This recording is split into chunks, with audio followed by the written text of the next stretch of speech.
Okay, we are live. Welcome everyone to our Monday night Moshiach class. And just a little background about tonight's class. So this is the last sequence in what is known as the Nun Aleph Nun Beis Sichos of the Rebbe. What we're about to learn is the most recent talk we have from the Rebbe. It was delivered on Chaf Hey Adar Aleph Tafshan Nun Beis. And 2 days after this, Chaf Zayin Adar Aleph, the Rebbe had a stroke. And we never heard from him again since then. Of course, we're all eagerly anticipating hearing from him again.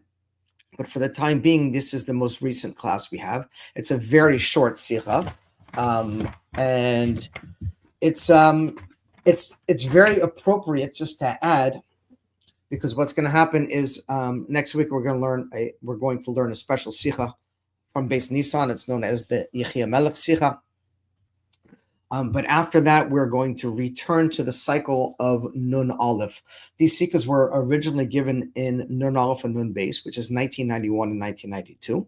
They're collectively referred to as the Devar Malchus sikhas, the words of the king. And they are the most recent talks we have from the Rebbe. What's interesting to note is that the sequence began in the first week's parsha was Vayikra in 1991, and the last sikha we have is for Vayakel in 1992. These sikhas span the course of a year, and every single holiday, both Hasidic holiday, both Hebrew holiday on the Hebrew calendar, are covered throughout these sikhas except for one, and that's Purim. Because Purim that year, it was a pregnant year. There was two Adars. There's Adar Aleph and Adar Beis. And we know that the Rebbe had a stroke in Adar Aleph. So Purim is the one sequence of holidays that are not covered. And it's very appropriate because the whole miracle of Purim is that it's done without God being present, so to speak, at least in a revealed way.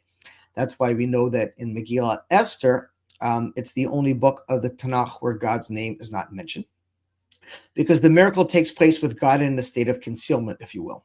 And we see the exact same thing occurring in these sikhas, with the only time of the year missing from Purim, because the final redemption will take place through our efforts with the Rebbe in a state of concealment while we don't see him, but him being, of course, present and guiding everything. With that being said, let's hop into the content of the sikha. Again, it's a short sikha. Shouldn't take us too long to get through. And this was Parshas V'yakel.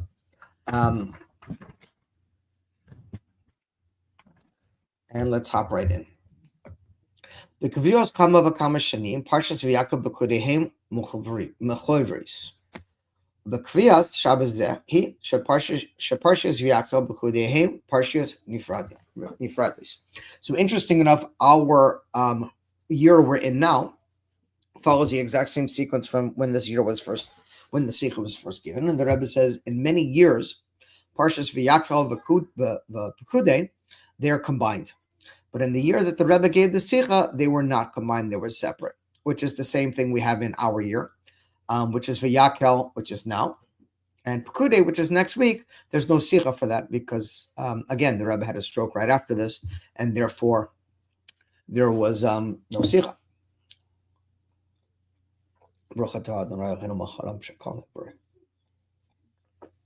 And I forgot to mention, we want to dedicate tonight's class to the complete, speedily, immediately, and healthy and safe return of all of our hostages. Okay, and this is connected to the service of man. As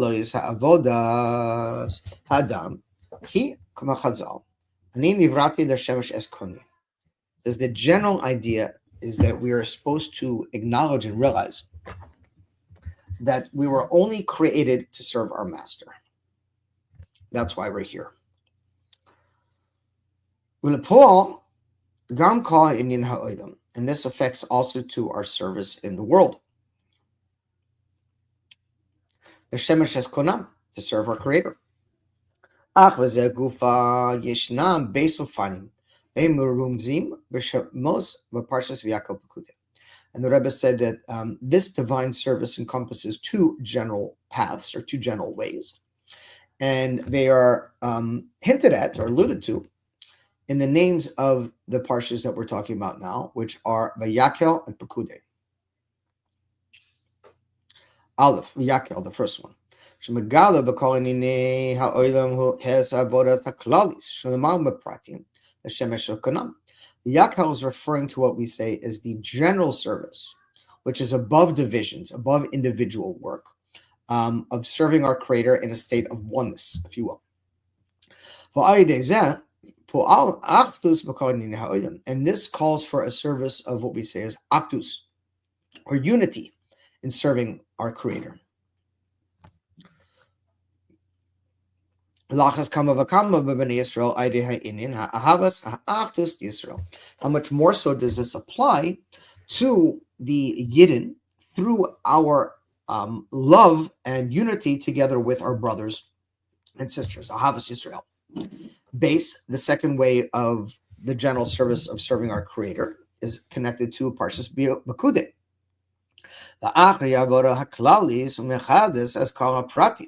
After we have the general service of Vayakel, we move on to our specific service in the Parshas Pekudei.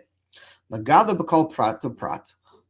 Es hachidush u'miuchad v'inine haprati d'shemesh eskoneh. And this is revealing all the details and the unique special thing of the specific details of serving your Creator as an individual. Zehu hachidush b'kriya shana zo shekruim b'parshas Vayakel b'shavua b'fnei atzmai, parshas Pekudei b'shavua b'fnei atzmai. And the Rebbe said, and this is a unique thing in the way that falls out in this year, being that both of these parshas are read in separate weeks. And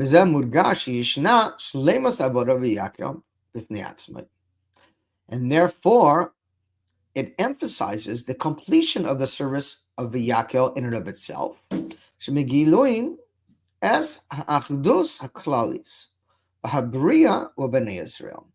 And revealing the unity and the general work in the world and of the Yidden. And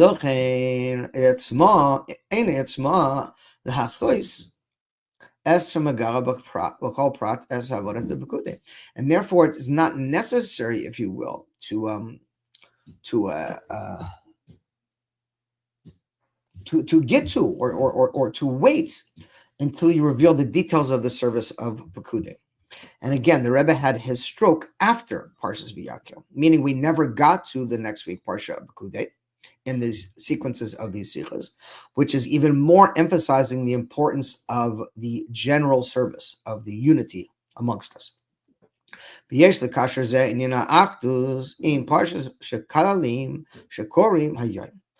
a connection also with the Parsha Shkalim that is read on the day. Yudua Hashayla b'moshkosu esrim gera hashekel machatzis hashekel trumas laHashem. As the pasuk says, it says you should give 20 gera, esrim gera, which is a half a shekel to the trumat. No, excuse me, esrim gera hashekel. 20 gera is a shekel, and you are commanded to give half a shekel as an offering to God. So the chora halayla mar sheish leis eser gera.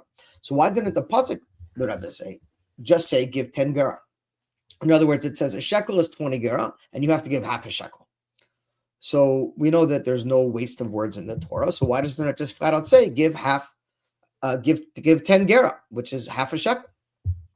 Madua b'madgish hakasuv shetzarich l'tain davka mechatzis eser gera. And why is it emphasized and written specifically to give half of 20 gera, which is half shekel? So the explanation is as following. The fact that we have to give half a shekel is indicative of the achdus, or the unity of the Jewish people. The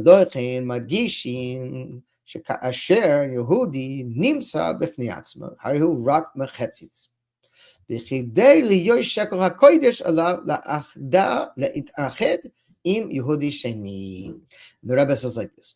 And therefore, it's emphasizing that when a Jew finds himself in and of ourselves, in other words, when we are only focusing on ourselves and on our divine service as individuals, we are not complete. We are half. And in order to become a full shekel, we must combine ourselves with a second Jew, with another individual, with someone else. And therefore, this will cause unity together with every single one of the Jewish people.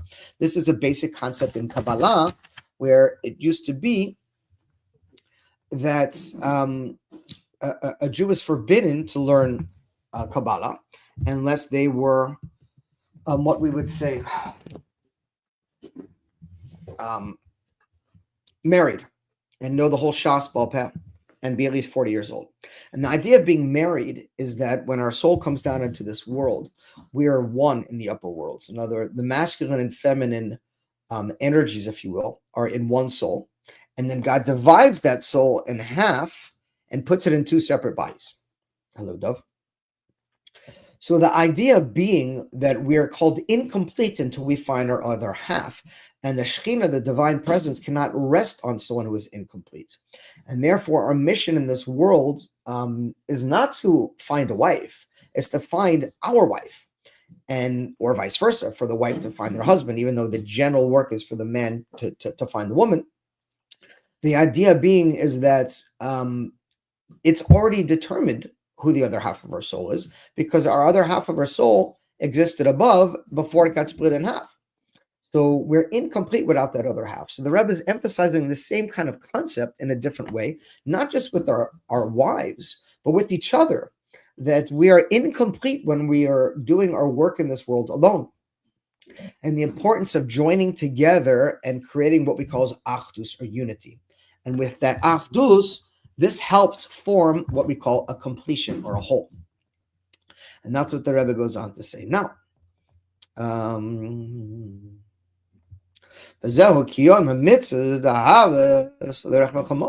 and therefore we must fulfill the mitzvah of loving your fellow as yourself. Literally meaning like you.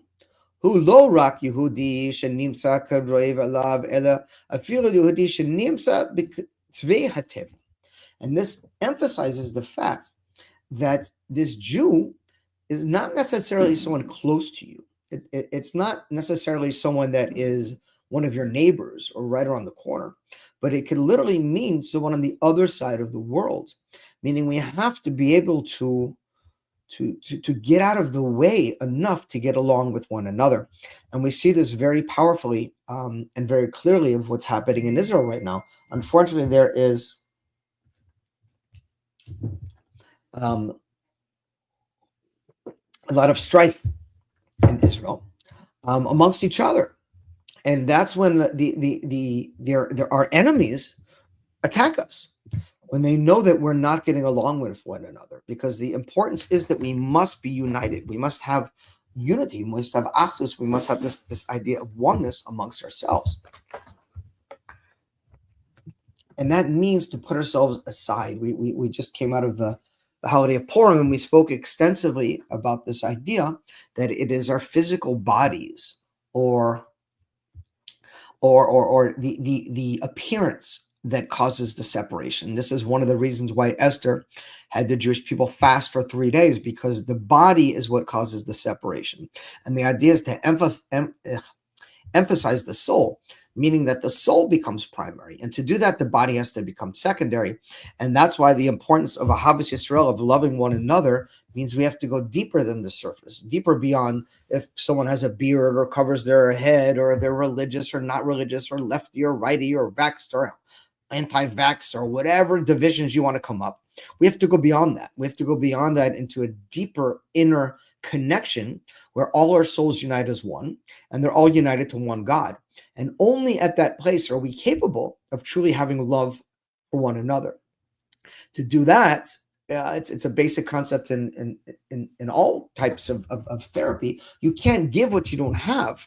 So if you're not in touch with your deeper core, beyond your shortcomings and your failures and the things that aren't working for you, If you're constantly judging yourself for what you're doing wrong and beating yourself up, you're not going to have room inside of your heart or your being for one another because you're going to judge them as well. So everything starts at home, meaning you have to begin the process of a Havis Yisrael with yourself, which means to love the godly soul inside of you and not get so hung up on the things that you may be doing wrong or not to your degree of standards.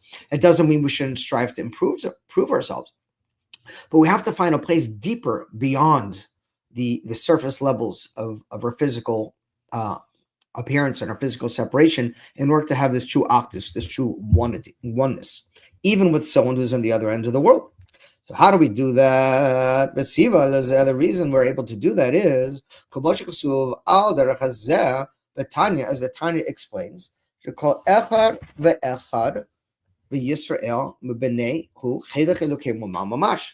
every single one of the Yidden, we are all have literally a portion of God inside of us. There's part of God within us.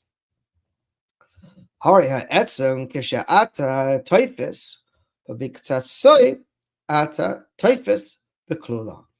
the general idea is when you catch one part of something, you catch the whole thing.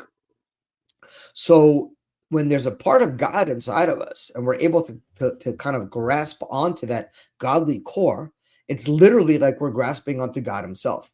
And at that level, there aren't any divisions. We're truly all one. And therefore, we literally are one true existence.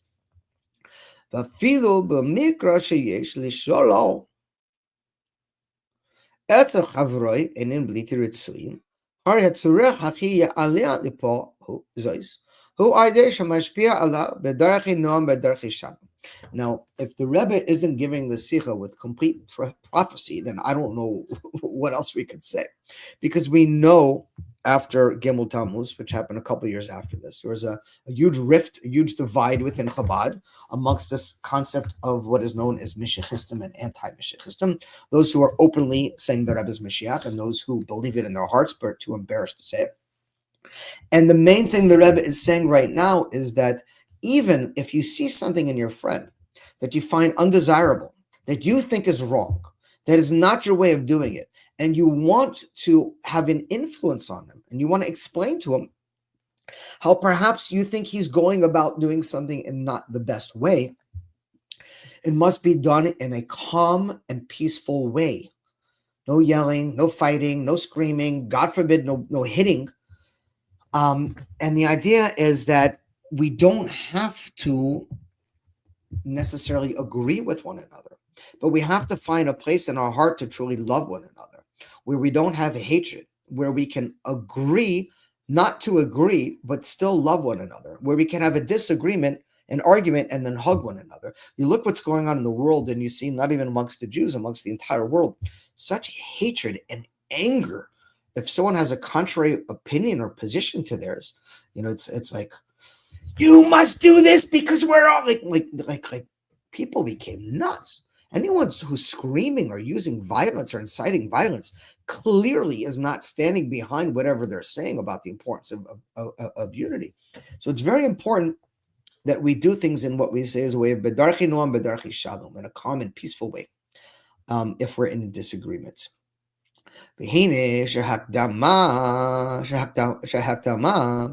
The Paul as ha'achtus v'yachel ba'odam u'b'nei Yisrael yesh lahatchil im ha'achtus v'yachel b'noi u'b'en kanoi. Oh, now the Rebbe says something else very deep here. That to preface this, in actuality, in order to bring about the unity and the oneness in the world and amongst one another, we first must begin with having achdus between us and our Creator, between us and God. In other words, going back to that same concept of you can't give what you don't have, we have to be able to have a deep connection inside of us with God, meaning we have to find place for forgiveness for all we didn't get from God, from perhaps the parts of our life that we wish were different, were better, things that we think we got the short end of the stick on. If we're harboring anger or resentment towards our Creator, it's impossible to have peace with ourselves or with others. We want God to look past our shortcomings, and we want God to look past our mistakes and the things we do wrong and our sins. But do we do the same of Him? Do we look beyond the times when things don't go the way we want them, or whatever the case may be, or do we have an anger? And that anger grows to the point that some people, and unfortunately, who could come from a place of at one point in time having unity with God, now have separated from God in their lives because God is not giving them their fair shake, or however they want to look at it. Clearly, that is going to cause separation between not only you and God, but between you and yourself, and you and one another. And therefore, this unity must start with our unity with God. וזהו גם אחר מחגורים במושקוסו 20 גרה השקל מחצית השקל תרומס להשם שכל אחד ואחד מבני ישראל מיוחד עם הקדוש ברוך הוא בתכלס ועד שהם חד ממש. And therefore, one of the explanations of a shekel is 20 gera, and you must give half a shekel as a truma offering to God, that every single one of the yinin are truly one with God in the ultimate state of oneness.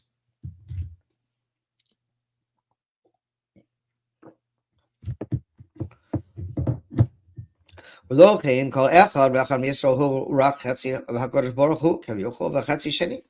therefore, on one hand, we could say that we are half, and God, so to speak, is half without us. Even though that's not true, because God is always complete, but just one way of looking at it. And therefore, God enclosed His divine soul into 10 sphirot, 10 divine attributes inside each one of us. Hu kamo eser gera, and this is like eser gera, or half a shekel.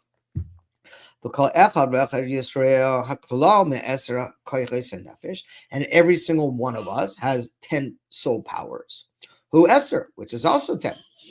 But dafka yedei achduim yichad nasim le'esrim gera shekel hakodesh, and therefore our 10 and God's 10 is half a shekel and half a shekel combined, one full complete shekel. Again, indicating how we have to have unity with our Creator. To explain it a little bit further.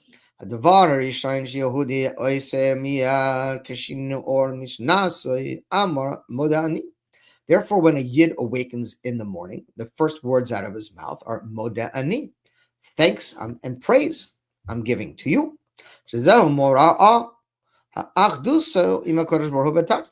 And this is indicative of the total oneness that we achieve with God from the moment we open our eyes in the morning. And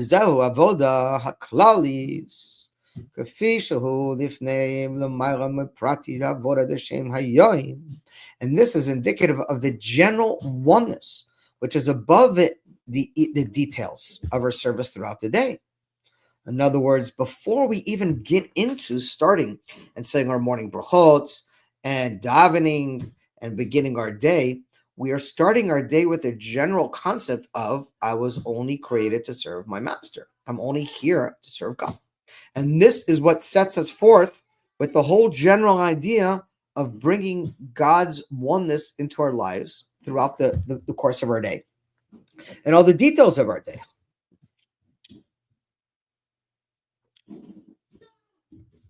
Hold on. Okay. And that's why the precise language is Modeh Ani Lefenecha. That praise and thanks I'm giving before you. The first words out of our mouth are thanks and praise before we even say I. In other words, we're thinking of God the second we wake up in the morning and thanking Him for giving us another opportunity in His world to help make the world a little bit better than it was the day before. It's a tremendous honor and privilege that we have and a responsibility. In other words, we don't start with I. Because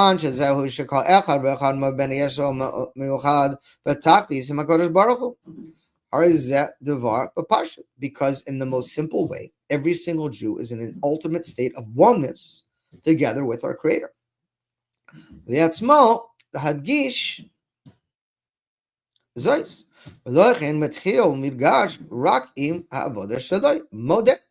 And therefore, everything begins with this concept of thanks and praise. In addition to this,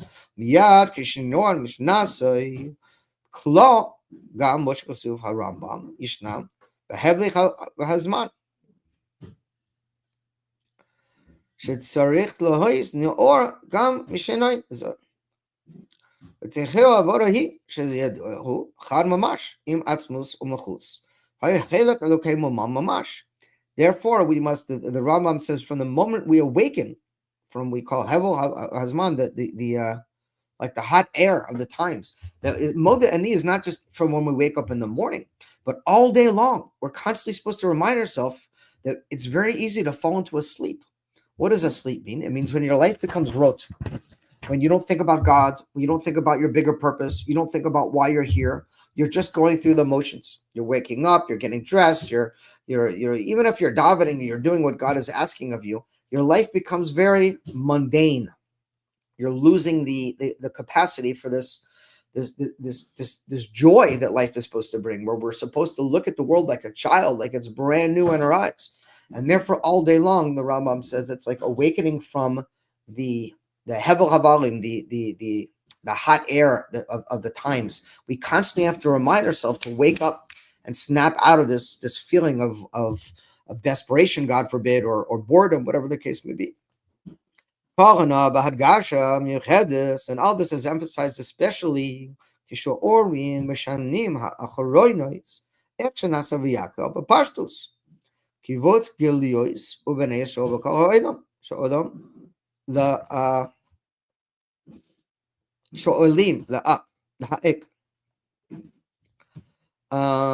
okay, and all this is emphasized even more when you see in Mishnayim Achronos. One second. That both of these things, how v'yakel, in the simplest sense, kibbutz giluyos together, the gathering of all the Jewish people, odom, the world in the state of oneness, how we all literally are connected. And we see this especially in our generation, much so more than in other generations. The idea of this concept of unity, of oneness. And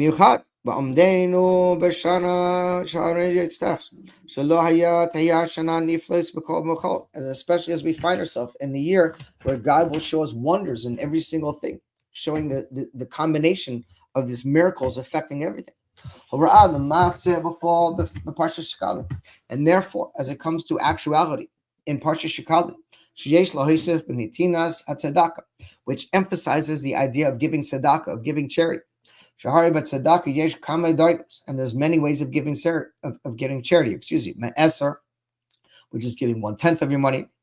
Chomish, which is giving 20% of your money. And each one must give according to his soul. It's always desirable to give 20%. The chalit, and this is emphasized even more, and we should take upon good resolutions this Shabbos.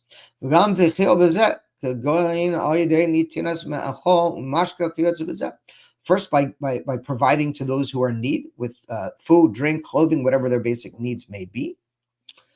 And how much more so does this apply to Parsha Shekalim, which is all about giving the truma, the offering,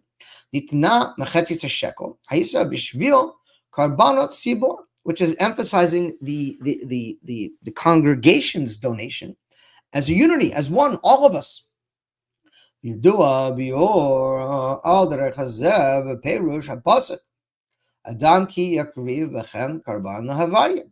And each one must bring this and bring themselves close to Hashem. So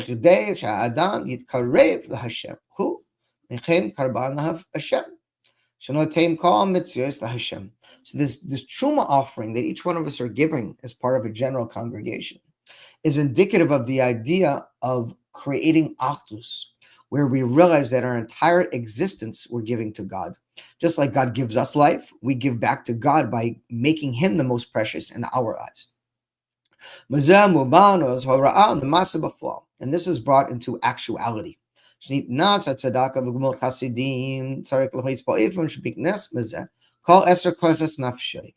the Rebbe said, how do we do this? That anytime you give tzedakah or do good deeds, you should do it with the way of all 10 of your soul powers. In other words, do it like you mean it. Put effort into it.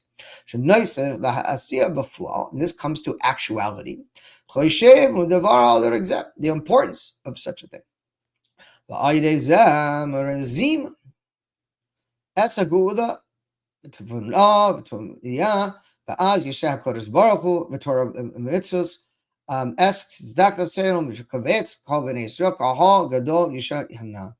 this will all come to actuality and will create and bring about the true and complete redemption, where Hashem will gather all of us from the furthest corners of the world and return us back to our state of oneness.